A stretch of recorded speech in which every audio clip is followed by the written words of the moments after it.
If you still want me, come get me. My thumb hovered over the screen for a full second before I pressed send, like my body knew something my mind refused to admit, like there was still time to stop the chain reaction I was about to trigger, but I didn't stop. I couldn't. And the second the message disappeared into that quiet gray bubble, my reflection in the mirror fractured into someone I didn't recognize. A bride in a dress that cost more than my car, standing in a room filled with soft golden light and voices that kept saying how perfect everything was, how lucky I was, how beautiful I looked, and all I could hear was the faint echo of my own heartbeat. Uneven, too loud, too fast, like it was trying to escape my chest before I could make the biggest mistake of my life.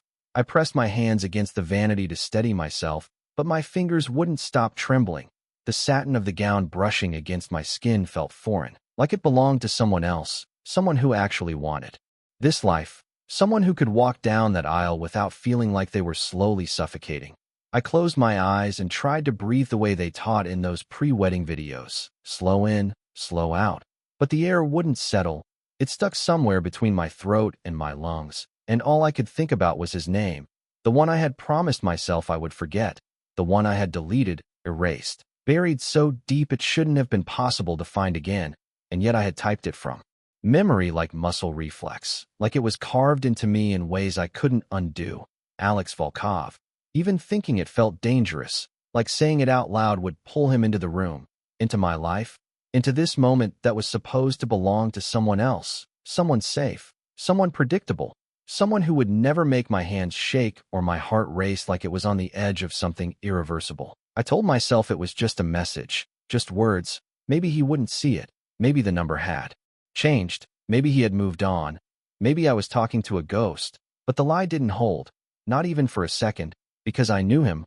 I knew the way he moved through the world, the way nothing slipped past him, the way silence was never empty when he was involved. It was loaded, intentional, waiting, and somewhere out there, probably in a place I couldn't imagine, he was looking at his phone right now, reading my words, those 5 reckless words that broke every promise I had made to myself. And for a moment the entire world seemed to pause, like even time was holding its breath to see what he would do next. A knock came at the door, soft, careful. My maid of honor asking if I was ready, if I needed anything, her voice warm and excited, full of a future I was supposed to step into in less than 2 hours. I opened my mouth to answer, but nothing came out, because the truth was I had just invited a different future to come find me, one that didn't ask for permission, one that didn't wait for vows or approval, one that didn't belong in a church filled with white roses and polite smiles. And as I stared at the screen again, waiting for those 3 dots to appear, I realized something that made my chest tighten even more. I hadn't sent that message by mistake. Not really. Not in the way people like to pretend. I sent it because some part of me still believed he would come. And worse, I wasn't sure I wanted him to stay away. The 3 dots appeared almost instantly and disappeared just as fast, like he had started to reply and then decided against it. And somehow that silence felt heavier than any words he could have sent. My breath caught in my throat as I stared at the screen waiting for something. Anything. But nothing came. No message. No call. Just that quiet confirmation that he had seen it. That he knew. And that he was choosing what to do next on his own terms. I pressed my phone against my chest as if I could stop time from moving forward. But outside the door I could hear footsteps, laughter, the low hum of guests arriving early. The world continuing exactly as planned while mine tilted slightly off balance. I forced myself to unlock the door and step back into the hallway, smiling when I needed to, nodding when someone told me how stunning I looked, every word washing over me without meaning. Because underneath it all there was a question echoing louder with every passing second. Would he come? I told myself I did not care, that this was a moment of weakness, a lapse in judgment, that I would walk down that aisle and everything would settle into the life I had chosen, safe, predictable, clean. But my hands betrayed me, still trembling as I adjusted the veil over my shoulders. The fabric light as air but heavy with expectation. My mother appeared at my side, her eyes soft, proud, searching my face like she was trying to memorize this version of me, the version that belonged to this life. And I smiled for her, because I did not know how to explain that I had already set something else in motion, something that could not be undone with a smile or a promise. Time stretched in strange ways after that, minutes feeling like hours. Every glance toward the entrance sending a sharp pulse through my chest. Every black car that passed outside making my stomach tighten. I told myself I was imagining things, that he would not actually come, that men like him did not show up to places like this, not without a reason stronger than a single message. And then my phone buzzed again in my hand, a single vibration that felt louder than the church bells outside. I looked down slowly, almost afraid of what I would see. And there it was, his name, not saved, not labeled, just the number I knew by heart lighting up my screen with one short message that made everything inside me go still. I am already on my way. My fingers tightened around the phone as the words settled in. Simple, controlled, inevitable, just like him. And for a second I considered turning it off, pretending I never saw it, pretending this could still be contained. But the truth was already there, rising quietly beneath my fear. I had wanted him to come, maybe not consciously, maybe not in the way that made sense, but deep enough that I had reached for him anyway, and now he was coming, not asking questions, not waiting for permission, just closing the distance between the life I was supposed to live and the one I had tried to forget. I lifted my gaze toward the front doors of the church, sunlight spilling through the glass, people moving in and out, unaware that something unseen was approaching, something that did not belong to this world of white flowers and polite conversations, something that belonged to me in a way I had never fully escaped. And as my heart began to race again, faster this time, steadier, like it had made a decision before I did, I realized I was no longer waiting for the ceremony to begin. I was waiting for him. The air shifted before I saw anything, subtle at first, like a change in pressure that only my body seemed to notice, my fingers tightening around the bouquet as I stood near the entrance, listening to the soft music drifting through the chapel, the quiet conversations, the shuffle of polished shoes against marble floors. Everything normal, everything exactly the way it was supposed to be, except for the way my heartbeat refused to settle, steady but louder now, like it was counting down to something inevitable. I told myself I was imagining it, that anticipation had turned into something irrational. But then one by one the conversations near the doors began to fade, not abruptly, not dramatically, just a slow quieting, like people were lowering their voices without realizing why, like something had entered the space that did not need to announce itself to be noticed.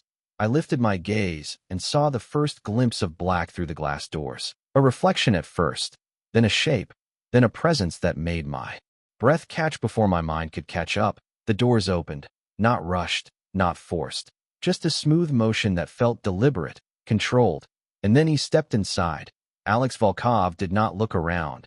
He did not hesitate. He did not acknowledge the way the room seemed to tilt slightly in his direction.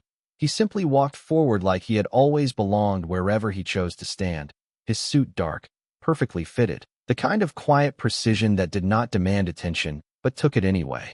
And for a moment I forgot how to breathe, not because of fear, not entirely, but because seeing him here, in this place that was never meant for him, made everything else feel unreal, like the life I had been preparing to step into was suddenly just a backdrop, something temporary, something fragile. His eyes found mine without searching, like they had never lost me in the first place. And that was when the rest of the world disappeared. The music, the voices, even the weight of the dress against my skin, all of it faded until there was only that distance between us, measured in a few dozen feet that suddenly felt too small, too exposed. I felt my pulse in my fingertips, in my throat, everywhere at once as he continued walking, unhurried, each step steady, certain, as if he already knew how this would end. And maybe he did. Maybe he always did. Someone said my name behind me, soft, questioning, but I could not turn, could not break the line that had formed between us, because I knew that if I looked away even for a second, I might lose whatever fragile courage had brought me to send that message in the first place. He stopped a few feet away, close enough now that I could see the details.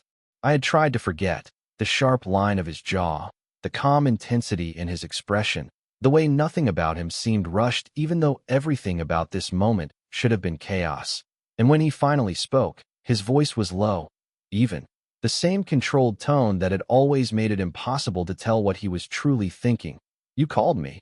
The words settled between us like something solid, undeniable, and I swallowed, my throat dry as I tried to find a response that would not unravel everything. I should not have. I managed, my voice quieter than I intended, almost lost in the space between us. But he heard it. Of course he did. His gaze did not shift, did not soften. It simply held mine with that same unwavering focus that had once felt like safety and now felt like something far more dangerous. You do not reach for me by accident, he said, not accusing, not angry, just stating something he believed to be true. And the worst part was that I could not deny it, not completely, not in a way that mattered, because standing there, with him in front of me and everything else fading into the background, I realized that this moment had been building long before I pressed send, long before I put on the dress, long before I convinced myself I could choose a different life. And now that he was here, now that he had closed the distance, the question was no longer whether he would come. It was what I was going to do now that he had. Someone stepped between us before I could answer, a hand lightly touching my arm, pulling my attention away just enough to break the moment. Emily, honey, we need to get you ready. My mother's voice was gentle but firm, her smile polite as she glanced at him without truly seeing him, not yet understanding who he was or why the air had changed the second he walked in. I felt the weight of her touch, grounding and heavy at the same time, a reminder of everything that was expected of me in the next hour, the ceremony, the vows, the life that had been carefully arranged piece by piece until there was no room left for uncertainty. But uncertainty was all I felt standing there, caught between two versions of myself that could not exist at the same time. I turned slightly, enough to acknowledge her, enough to give the illusion that everything was still under control. I just need a minute, I said, my voice steadier than I felt. And she hesitated, studying my face like she was searching for something she could not quite name. Then she nodded slowly and stepped back, her heels clicking softly against the marble as she moved away, leaving me alone again in the space that suddenly felt too quiet, too exposed. I looked back at him, and he had not moved, not even an inch, as if the world had adjusted around him instead of the other way around, his gaze still locked on mine, patient but unyielding, like he had already given me the time I needed and would not offer more. You should not be here, I said finally, the words sounding weaker than I intended, because even as I said them I knew they were not true. Not really. He tilted his head slightly, a small movement, but enough to shift something in the air.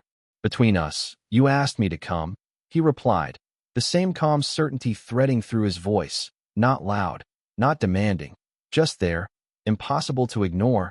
I glanced toward the altar, visible through the open doors, rows of white chairs filling with guests, the soft hum of anticipation building as the ceremony drew closer. Everything was ready. Everything was waiting for me. And yet it all felt distant, like I was looking at someone else's life from the outside.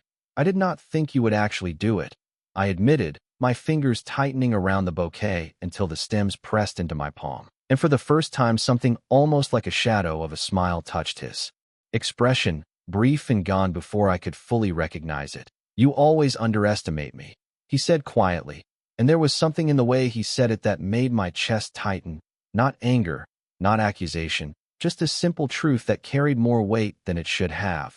A silence settled between us again, but this time it was different, heavier, filled with everything we were not saying, everything that had been left unfinished the last time we stood this close. I could feel eyes on us now, subtle at first, then more noticeable, guests whispering, staff pausing, the ripple of awareness spreading outward as people began to realize that something was not part of the plan. I should go back, I said, but I did not move, my feet rooted to the floor as if the choice itself was holding me in place. You can, he replied, and for the first time there was a slight shift in his tone, something quieter, almost softer but no less certain. Walk away and I will leave. No questions, no consequences. The words should have made it easier, should have given me an exit, a way to step back into the life I had been preparing for, but instead they made everything more complicated, because he was not forcing me, not claiming anything, not taking control the way I had once feared he would. He was giving me the choice, and somehow that felt more dangerous than anything else. I swallowed, my heart racing as I searched his face for something, a sign, a hesitation, anything that would make this decision less final. But there was nothing, just that same steady presence, waiting.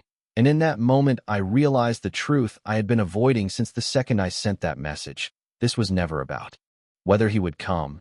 It was about whether I would choose to go. The music inside the chapel shifted, a soft cue that the ceremony was about to begin, and it cut through me sharper than it should have, like a reminder that time was not waiting for me to figure this out. My grip on the bouquet loosened slightly as I became aware of how tightly I had been holding it, the stems leaving faint impressions against my palm, grounding me in a moment that felt like it was slipping through my fingers. I glanced once more toward the aisle, where everything had been carefully arranged, every seat filled with people who believed they were about to witness something certain, something right. And for a second, I tried to picture myself walking down that path, smiling, steady, saying words that would seal a life I had convinced myself I wanted, but the image would not hold. It fractured almost immediately, replaced by something quieter but far more real. The memory of standing in a different place. With him, feeling something I had spent months trying to rationalize away, I pulled in a breath that did not quite reach my lungs and looked back at Alex. He had not moved, not pushed, not stepped closer, just waited with that same unshakable calm. Like he understood that whatever happened next had to come from me, not him. Why now? I asked, the question slipping out before I could stop it, because part of me needed to understand why he would come all the way here for a message that should have meant nothing.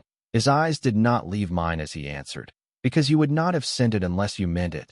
The simplicity of it made my chest tighten. No hesitation, no doubt, just a quiet certainty that felt more intimate than anything he could have said.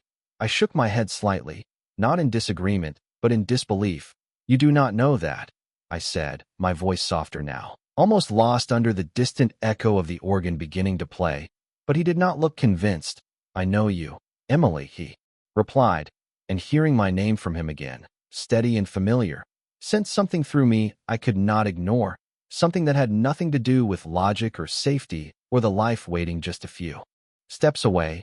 The doors to the chapel opened wider, a signal, a transition, and I could feel the shift in attention as people began to turn, expecting to see me step forward, to begin, to follow the path that had been set. My heart started to race again, faster this time, louder, like it was trying to push me toward a decision before I could retreat into hesitation. I looked down at the bouquet in my hands, at the perfect arrangement of white roses that symbolized something pure and certain. Something that felt increasingly out of place the longer I stood here, and slowly, without fully thinking it through, I lowered it onto the nearby table, the soft sound barely noticeable, but final in a way that made my pulse spike. When I looked back up, his expression had not changed, but something in his eyes sharpened, not surprise, not triumph, just recognition, like he had been waiting for that exact moment. You should go, I said again, but this time the words felt different, not like a dismissal, more like a test, and he seemed to understand that too.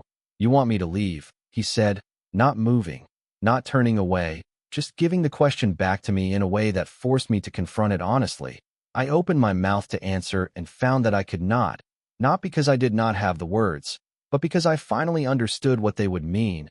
A single step would decide everything, not just for me, but for the version of my life that was already waiting inside that chapel. And as the music swelled and my name was called softly from within, I realized that I was no longer standing between two choices. I was standing at the edge of 1 inch. My name echoed again from inside the chapel, a little louder this time, not impatient yet, but close, the kind of call that expected an answer. And for a second my entire body reacted on instinct, my shoulders tightening, my breath catching, my feet almost shifting toward the open doors where everything was waiting for me, everything I had promised to step into.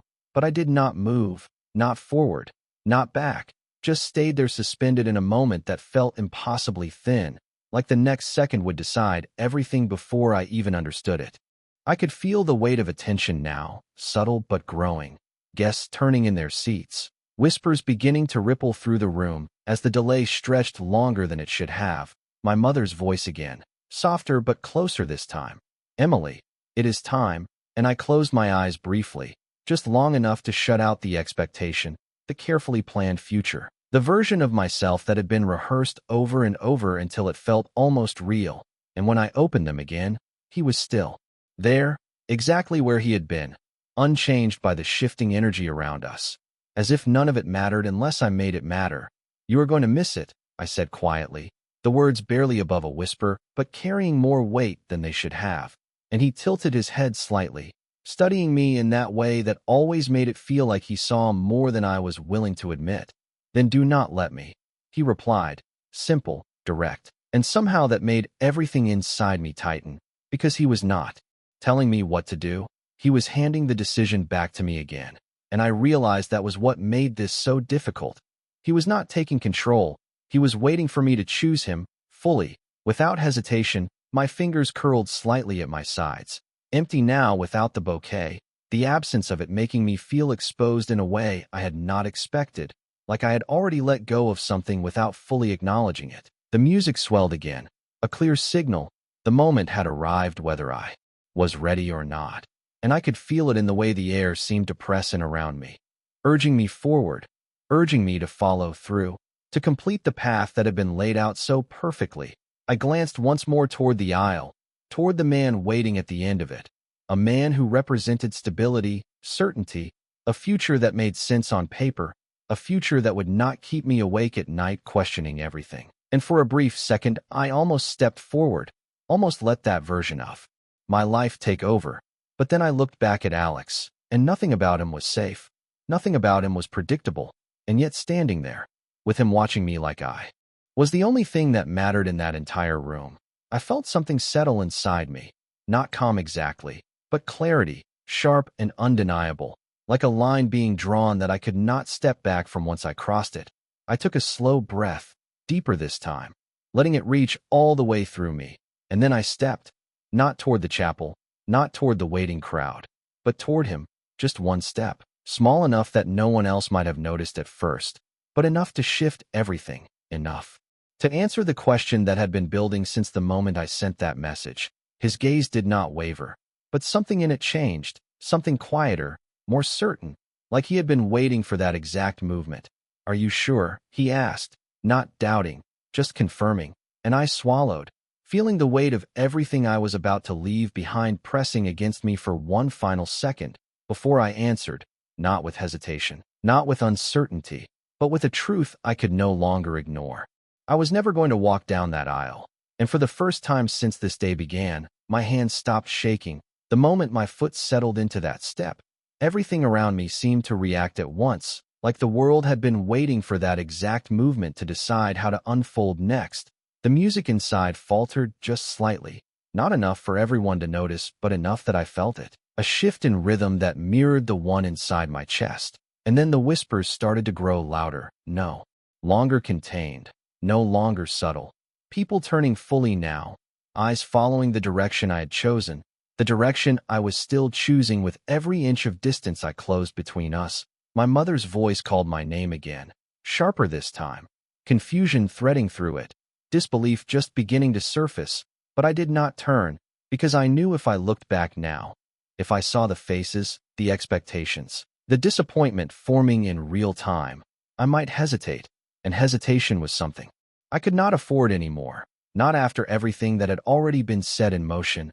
I reached him, close enough now that the rest of the room faded again, not completely, but enough that it felt like we were standing in a separate space carved out of everything else, his presence steady, grounding in a way that did not make sense considering how unpredictable everything about him was supposed to be.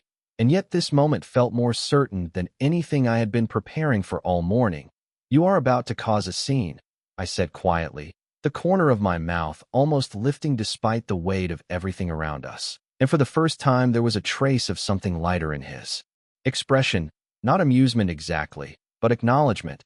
"You already did," he replied, and I let out a breath I did not realize I had been holding, because he was right. The moment I chose to step away from that aisle, from that life, the scene had already begun, the consequences were already in motion.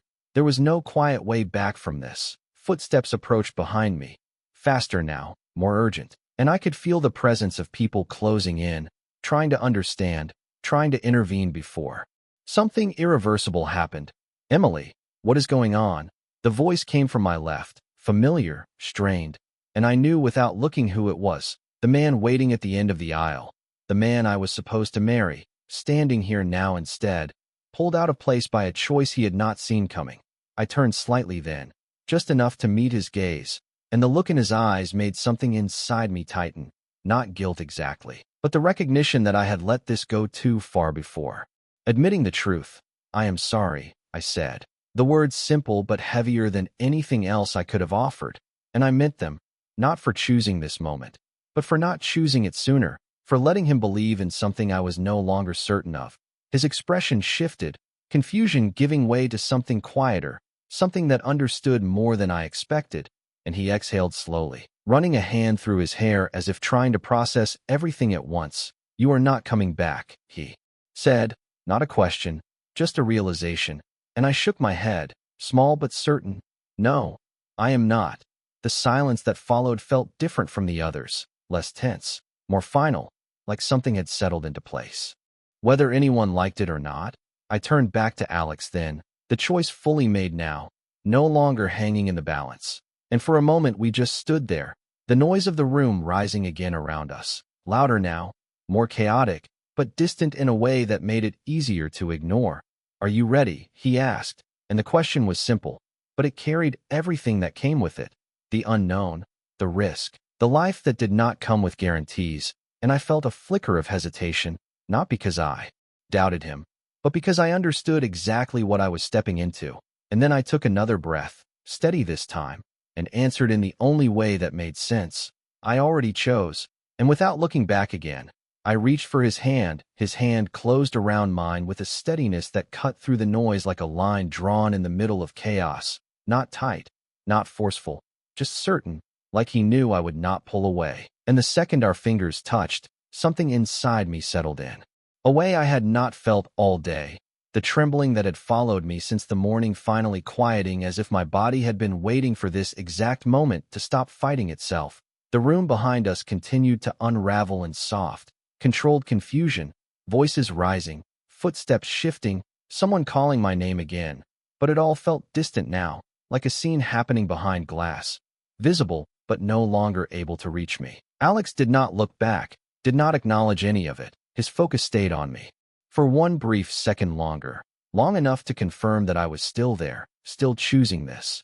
And then he turned, guiding me with him toward the exit, not rushing, not hesitating, just moving forward with that same quiet confidence that made everything feel inevitable. The doors opened before we reached them. I did not see who moved to do it, only the way the light outside spilled in, brighter than I expected, almost blinding after the soft glow of the chapel. I blinked as we stepped through, the cool air brushing against my skin, carrying away the last traces of the space I had just left behind, and for a moment I felt weightless, like I had stepped out of one version of reality, and had not fully landed in the next yet. The sound of the doors closing behind us was soft but final, a muted click that echoed louder in my mind than it should have, marking a line I could not cross back over even if I wanted to. I did not turn around, not because I was afraid to, but because I knew it would not change anything. What I had left behind was already part of a past I could not return to. The black car waited at the curb, sleek and still, like it had been there the entire time. Like this had always been the ending to a story I had been trying to rewrite. The driver stepped forward, opening the door without a word, his movements precise, practiced, as if moments like this were not unusual in the world Alex belonged to. I hesitated for a fraction of a second, just enough to feel the edge of doubt brush against me. Not regret, but awareness, the understanding that this step would take me somewhere unknown, somewhere I had once walked away from for a reason, and I felt. Alex paused beside me, not pulling, not urging, just waiting again, giving me that same choice one last time. "You can still walk away," he said quietly, his voice lower now, meant only for me. And I looked at him, really looked this time, past the control, past the certainty, to the part of him that did not ask for anything lightly, the part that had come here because I had reached for him. And I realized something then that made everything else fall into place. I was not choosing him because he came for me. I was choosing him because I had never truly let him go. I shook my head slightly, a small movement, but enough to answer everything he had not asked out loud. And without another word, I stepped into the car, the fabric of my dress shifting around me as I moved. unfamiliar and out of place in this new setting, and when he followed, the door closing softly behind us, the outside world faded once again, replaced by a quieter space, one that felt less like an ending and more like the beginning of something I could not yet define. The car started to move, smooth and steady, pulling away from the curb, from the chapel, from everything that had been waiting for me inside, and I exhaled slowly, leaning back against the seat as the distance grew, my reflection faint in the window beside me, still wearing the dress, still looking like a bride, but no longer belonging to the life it was meant for. And as the city passed by outside in a blur of motion and light, I realized that for the first time that day, I was not wondering what would happen next.